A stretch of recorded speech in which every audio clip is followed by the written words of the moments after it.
hello' গাইছ অসমত আৰু এটা নতুনকৈ আপোনালোকৰ চাকৰি ওলাইছে কমিশ্যনাৰেট অফ লেবাৰ আছামত আপোনালোকৰ বহুতকেইটা ভেকেঞ্চি ওলাইছে আপোনালোকে যদি 8 পাছ হয় তথাপিও আপোনালোকে এপ্লাই কৰিব পাৰিব আৰু আপোনালোকৰ এজো বহুতখিনিলৈকে আছে যদি আপুনি বিচাৰি ইয়াত এপ্লাই কৰিব পাৰিব বহুতকেইটা ভেকেঞ্চি আছে যেনেদৰে ড্ৰাইভাৰ আছে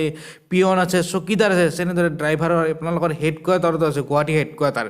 আৰু যেনেদৰে ড্ৰাইভাৰৰ বহুতকেইটা ভেকেঞ্চি আছে ডিষ্ট্ৰিক্ট ৱাইজ আপোনালোকে এপ্লাই কৰিব পাৰিব দেখিছে পিয়নৰ বহুতকেইটা ডিষ্ট্ৰিক্টত আছে চকীদাৰ আছে এনেদৰে আপোনালোকে এপ্লাই কৰিব পাৰিব এইকেইটা ডিষ্ট্ৰিক্টৰ ভিতৰত ডিটেইলছ অফ পোষ্ট ৰিজাৰ্ভেশ্যন ড্ৰাইভাৰৰ আপোনালোকৰ হেডকোৱাৰ্টাৰত আছে দুটা আপোনালোকৰ ড্ৰাইভাৰ ডিষ্ট্ৰিক্টত আছে 5টা পিয়নৰ আছে আপোনালোকৰ 21টা চকীদাৰৰ আপোনালোকৰ 8টা আৰু OBC আপোনালোকৰ ST এনেদৰে যি আছে আপোনালোকে চাই ল'ব এইখিনি আৰু আপোনালোকে চেলাৰী চাওক ড্ৰাইভাৰৰ চেলাৰী হ'ব 14,000ৰ পৰা 60,500 টকালৈ হ'ব আপোনালোকৰ প্লাছ পিয়নৰ আপোনালোকৰ চকীদাৰৰ 12,000ৰ পৰা 52,000 আপোনালোকৰ চেলাৰী হ'ব পাৰে আপোনালোকৰ ইমান অকলেন চেলাৰী দিব আপোনালোকক চাওক আপোনালোকৰ এডুকেশ্যন কোৱালিফিকেশ্যনৰ যদি মই কথা ক'ব যাওঁ আপোনালোকৰ বেছি নালাগে ড্ৰাইভাৰৰ কাৰণে ক্লাছ 10 আৰু আপোনালোকৰ এখন LMV আপোনালোকৰ মানে ড্ৰাইভিং লাইচেঞ্চ লাগিব আৰু আপোনালোকৰ পিয়ন আৰু চকীদাৰৰ ক্লাছ আপোনালোকৰ 8 পাছ হ'লে আপোনালোকৰ হৈ যাব যদি ক্লাছ 8 পাছ হয় তথাপিও আপোনালোকৰ হৈ যাব আৰু এজৰ কথা কৈছে আপোনালোকৰ এজ চাওক 18 বছৰ হ'লে আপোনালোকৰ হৈ যাব 18 বছৰৰ পৰা আপোনালোকে 38 ইয়াৰ্ছলৈ আপোনালোকে এপ্লাই কৰিব পাৰিব 38 ইয়াৰ্ছ আৰু এজ ৰিলেক্সেশ্যন আপোনালোকে পাই যাব STৰ কাৰণে আপোনালোকৰ গমাই পায় STৰ কাৰণে আৰু ইয়াত কোনো ফিজ নালাগে আপোনালোকে যেটো এপ্লাই কৰিব ইয়াত কোনো আপোনালোকৰ ফিজ দিব নালাগে 1 টকা নিদি আপোনালোকে এপ্লাই কৰিব পাৰিব এই যেটো ভেকেন্সি আছে ইয়াত আপোনালোকে 1 টকা নিদি এপ্লাই কৰিব পাৰিব আপোনালোকে এনে থকাতকে এপ্লাই কৰি থৈ দিয়ক আপোনালোকৰ কোনো ফিজ নালাগে এনে আৰু আপোনালোকৰ মোবাইলটো টিপি থাকে মোবাইলটোতে ধুনীয়াকৈ আপোনালোকে এপ্লাই কৰিব পাৰিব আৰু আপোনালোকৰ সকলোবিলাক যদি আপোনালোকে বিচাৰি আপোনালোকে PDF ফাইলটো আপোনালোকৰ অফিচিয়েল ৱেবছাইটৰ পৰা ডাউনলোড কৰি ধুনীয়াকৈ আপোনালোকে এবাৰ পঢ়ি ল'ব এপ্লাই কৰাৰ আগতে এই যেটো অনলাইন এপ্লিকেশ্যন আপোনালোকৰ আৰম্ভ হৈ গৈছে আপোনালোকৰ এটাৰ পোষ্টৰ কাৰণে আপোনালোকে এবাৰ এপ্লাই কৰিব পাৰিব আৰু আপোনালোকে কি লাগিব ডকুমেণ্টছ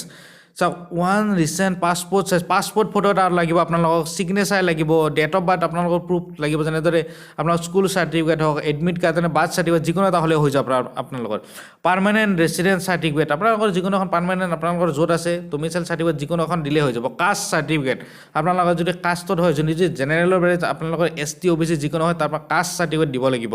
আপোনালোকৰ চাৰ্টিফিকেট 8 পাছৰ চাৰ্টিফিকেট বা আপোনালোকৰ পিয়ন আৰু চকীদাৰৰ কাৰণে যদি ক্লাছ 10 হয় আপোনালোকৰ ড্ৰাইভাৰৰ কাৰণে হ'লে ক্লাছ 10 চাৰ্টিফিকেট আপোনালোকে সাবমিট কৰিব লাগিব আৰু যদি আপোনালোকে বেছি পঢ়া আছে হেয়ো আপোনালোকে সাবমিট কৰিব পাৰিব কোনো কথা নাই ভ্যালিড ড্ৰাইভিং লাইসেন্স দিব লাগিব আপোনালোকে গম পায় ড্ৰাইভাৰৰ যেটো ভেকেন্সি আছে তাৰ ড্ৰাইভিং লাইসেন্সটো আপোনালোকে দিব লাগিব আৰু এইখিনি আপোনালোকৰ ডকুমেণ্টছ বেছি ডকুমেণ্টছ নালাগে আপোনালোকৰ এই EWS বিলাক যদি আছে আপোনালোকে এপ্লাই দিব পাৰিব যদি আপোনালোকৰ আছে আৰু ৰ'ব আৰু এটা ডকুমেণ্টছ লাগিব যদি আপোনালোকে ড্ৰাইভাৰৰ কাৰণে এপ্লাই কৰে তেতিয়াহ'লে ডক্টৰৰ এখন চাৰ্টিফিকেট লাগিব আৰু আপোনালোকৰ যিখন এমপ্লয়মেণ্ট এক্সচেঞ্জৰ কাৰ্ড আছে সেইখন আপোনালোকে দিব লাগিব ইয়াতে আৰু এটা কথা কৈছে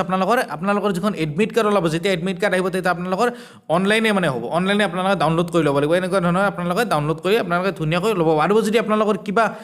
খুদিব লগা থাকে বা কিবা আপোনালোকৰ যদি প্ৰবলেম পায় অনলাইন এপ্লাই কৰতে তেতিয়াহ'লে ইয়াত কণ্টেক্ট নাম্বাৰো দিছে আপোনালোকৰ হেল্পলাইনৰ কাৰণে ইয়াতো ফোন কৰি আপোনালোকে কিবা যদি আপোনালোকৰ প্ৰবলেম পায় বা এপ্লাই নহয় কিবা নহয় আপোনালোকে এইবিলাকত আপোনালোকে সুধি ল'ব পাৰে এইখিনি আপোনালোকৰ যিটো PDF ফাইল আছে আপোনালোকে যদি চাব বিচাৰে আপোনালোকে চাব পাৰে আপোনালোকে যিটো ৱেবছাইট আছে তাতো আপোনালোকে গ'লে চাব পাৰিব আপোনালোকে ধুনীয়াকৈ আপোনালোকে এপ্লাই কৰিব কোনো ফিজ নালাগে যেতিয়া আপোনালোকে এপ্লাই কৰি থৈ দিয়ক এনেতো আপোনালোকে আছে সকলোবিলাক আপোনালোকৰ চিগনেচাৰ বাকী ডকুমেণ্টছ বেছি নালাগে সকলোবিলাক আছে যেতিয়া আপোনালোকে ধুনীয়াকৈ এপ্লাই কৰি থৈ দিয়ক এনে থকাতকৈ ঘৰত